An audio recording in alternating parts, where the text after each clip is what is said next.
My name is Dr. Solomon Raj and I'm married to Dr. Daisy. We live in Hyderabad. Yeah, I was praying a God-fearing person in my life to be a partner. That's how I got Solomon, and we got married in 2004, May 25th. Well, after the marriage, we wanted to have kids and have a beautiful family, but things were not going in the direction. Yeah, after the marriage, I think I had 10 miscarriages. We have also consulted many doctors who are in Hyderabad and other cities also.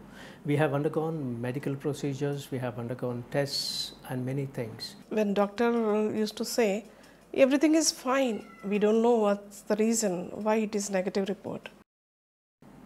Though both of us were in a very good health condition, but things were not working out.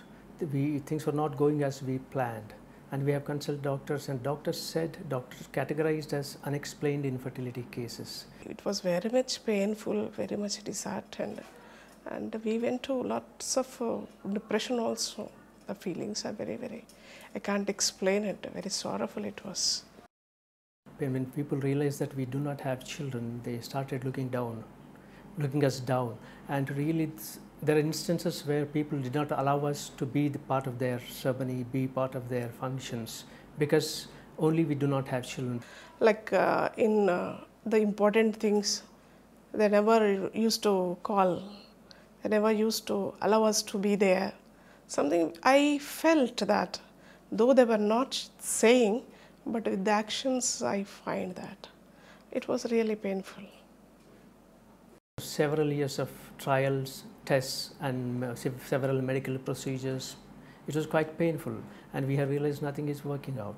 At this juncture there was two options in front of us, either to blame each other or to trust the Lord. Almost throughout the night, every hour I used to get up and kneel down and used to pray, Lord, when you are going to bless us, why these things happen to us, where we went wrong, where we need to correct ourselves. Like I used to ask questions. As the Bible says, those who put trust in the Lord will be never put to shame. That is the time when we came together as a family in the presence of the Lord and tried to build our faith and look for God's miracle in our lives. When doctor told me that you have conceived 2 babies, I was so happy. My joy was doubled.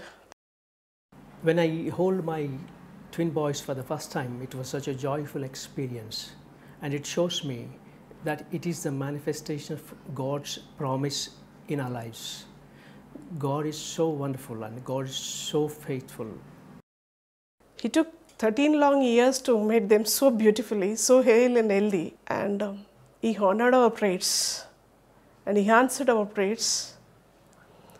And also, these are the answers to the people, those who have humiliated us. One important thing that I want to share out of our experiences is this: trusting the Lord is the best thing one can do. Science has limitations, medicine has limitations, medical procedures have limitations, but our God is limitless. Those who are undergoing the same kind of situation, they should not lose their hope in God. Definitely He is going to bless you. He is going to do the works you can never ever imagine. Such a way He is going to bless you and honor you. Today, my family is a complete family, and we strongly believe without God, this wouldn't have been possible in our lives. As a family, we thank God for all the things that He has done in our lives.